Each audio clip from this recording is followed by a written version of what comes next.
जब अन्याय अपने चरम पर हो, जब अधर्म विजय का उत्सव मनाने लगे, तब कोई न कोई उठता है न्याय के लिए, धर्म के लिए।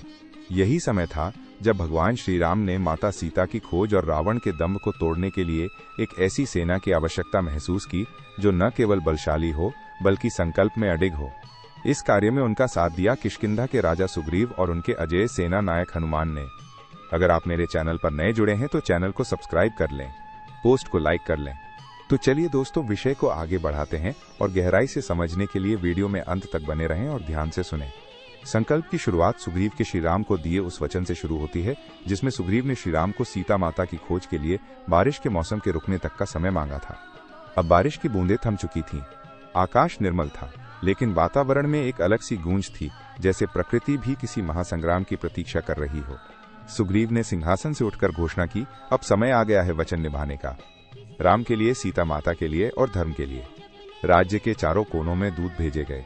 संदेश स्पष्ट था कि वनों, पर्वतों और घाटियों से जो भी वीर हैं, धर्म के इस युद्ध में सम्मिलित हों। ये केवल एक युद्ध नहीं बल्कि असत्य के अंत का आरंभ है। वीरता की शपथ श्री हनुमान, जिनकी बुद्धि और बल का कोई पार नहीं, संगठन की कमान संभालते हैं। वे ऊंचे चट्टान पर चढ़कर गरजते हैं, सुनो बानर वीरों, हमारा लक्ष्य सीता माता की मुक्ति है। हमें समुद्र को लांघना है, लंका को ललकारना है और रावण को झुकाना है। जो पीछे हटे वो बानर नहीं, उनकी वाणी में अग्नि थी।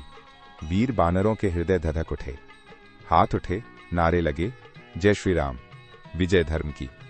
इसी के साथ हर दिशा से वीर एकत्र होने लगे, जैसे नल और नील, अंगद, जामवंत तथा अन्य महान योद्धा। नल और नील पत्थरों को पानी पर तैराना जानते थे। अंगद बाली के पुत्र थे, उनके पैर को जमीन से हिलाना असंभव था। जामवंत वृद्ध थे लेकिन अनुभव के महासागर थे। गवाक्ष, ऋषभ, मैन, गद और हजारों नामी अनामी वीर संगठन में शामिल होने लगे। सेना कोई साधारण नहीं थी। पर्वतों को उठाकर हथियार बनाना, पेड़ों से पुल बनाना और हवा से तेज दौड़ना इनकी विशेषता थी। इनकी क्षमता को कोई नहीं माप सकता था।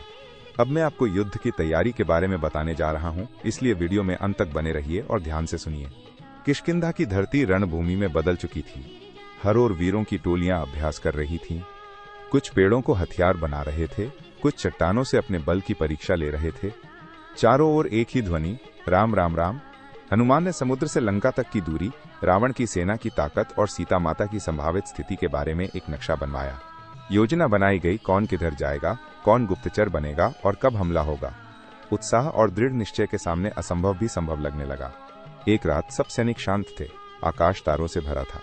हनुमान ने दीपक के सामने खड़े होकर कहा, हमारे पास समय कम है पर संकल्प असीम है। कल से धर्म की विजय यात्रा शुरू होती है। बानरों ने एक स्वर में उत्तर दिया, हम जीवन की बाजी लगाएंगे पर रावण का अंत करके ही लौटेंगे।